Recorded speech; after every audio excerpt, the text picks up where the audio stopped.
চায়ের সাথে বিস্কুট আমাদের সকলেরই খুব প্রিয়। তাই এক বাটি সুজি দিয়ে কি করে দোকানের মতো খাস্তা বিস্কুট তৈরি করবে আজকে ভিডিওতে সেটাই শেয়ার করব। আসসালামু আলাইকুম, কেমন আছো তোমরা সবাই? নতুন একটা রেসিপিতে তোমাদের সবাইকে স্বাগত জানাই।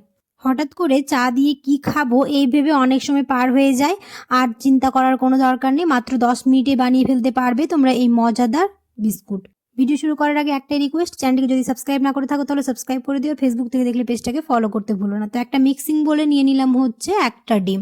মাত্র একটি ডিম দিয়ে আমরা এই মজাদার বিস্কুট বানিয়ে ফেলবো।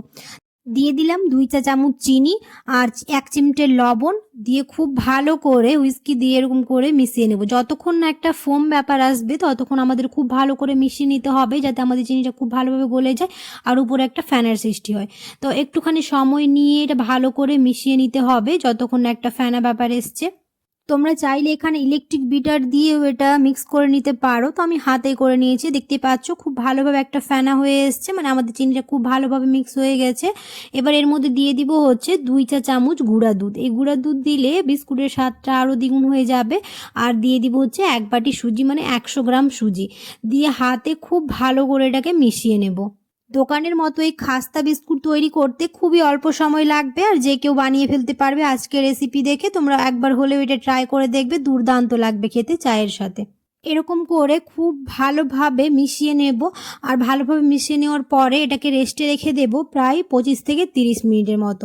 25 থেকে 30 মিনিট রেখে দিলে এটা খুব সুন্দরভাবে সুজিটা একটুখানি ফুলে আসবে, তখন আমাদের ব্যাটারটা একদমই রেডি হয়ে যাবে। তো আমার খুব ভালোভাবে মিক্স করা হয়ে গেছে। এবার এটাকে 30 মিনিটের জন্য রেস্টে রেখে দেবো। অনেকেই আছো ভিডিও দেখে চলে যাচ্ছ, সাবস্ক্রাইব করো না, অবশ্যই সাবস্ক্রাইব করে দিও। ফ্রেন্ডস আর ফ্যামিলির সাথে বেশি বেশি করে ভিডিওটা শেয়ার করে দিও। আমার এখানে 30 মিনিট হয়ে গেছে। এবার একটু একটু করে নিয়ে এরকম গোল গোল বিস্কুটের শেপ দিয়ে দেবো। খুবই সোজা, একটুখানি নিয়ে এরকম প্রেস করে দিলে এরকম গোল গোল হয়ে যাবে আমাদের বিস্কুটের সাইজ। দিয়ে তেলটা হালকা একটু গরম হয়ে আসলে এক এক করে তেলটা দিয়ে দেবো, আর হাতে একটুখানি তেল লাগিয়ে আমাদের শেপটা দিয়ে দিতে হবে, তাহলে খুব ভালোভাবে শেপটা হয়ে যাবে। আর এবার কাঁটা চামচ নিয়ে পিটোপিট করে ভেজে নিতে হবে লাল লাল করে। গ্যাসের ফ্লেমটাকে মিডিয়াম টু হাই করে রাখবো, আর একটুখানি উল্টে পাল্টে দেবো। এরকম এপিট ওপিট উল্টে উল্টে ভেজে নিতে হবে খুব ভালো করে। একটা লাল কালার হয়ে আসবে, মানে আমাদের বিস্কুটটা রেডি হয়ে যাবে। তো আমাদের বিস্কুটটা প্রায় ভাজা হয়ে গেছে, আর মাঝখানে একটু আমি উল্টে পাল্টে দিয়ে খুব ভালো করে ভেজে নিয়েছি। এবার এক এক করে তুলে নেব। আর দেখতেই পেলে কত সহজে হয়ে গেল, আর খুব ইজি। তোমরা অবশ্যই একবার বাড়িতে ট্রাই করে দেখবে, খুবই ভালো লাগবে। তো আশা করছি আমার আজকের রেসিপি তোমাদের ভালো লেগেছে। যদি ভালো লেগে থাকে তাহলে অবশ্যই একটা লাইক করে দিও, আর কমেন্টে জানাতে ভুলো না কেমন হয়েছে। এরকম করে বানালে দোকানের মতোই খাস্তা হবে বিস্কুট, আর যে কেউ খুব সহজে বানিয়ে ফেলতে পারবে। আর দেখতেই পাচ্ছ কতটা মুচমুচে হয়েছে। আজকের বিস্কুট রেসিপি তোমাদের ভালো লেগেছে।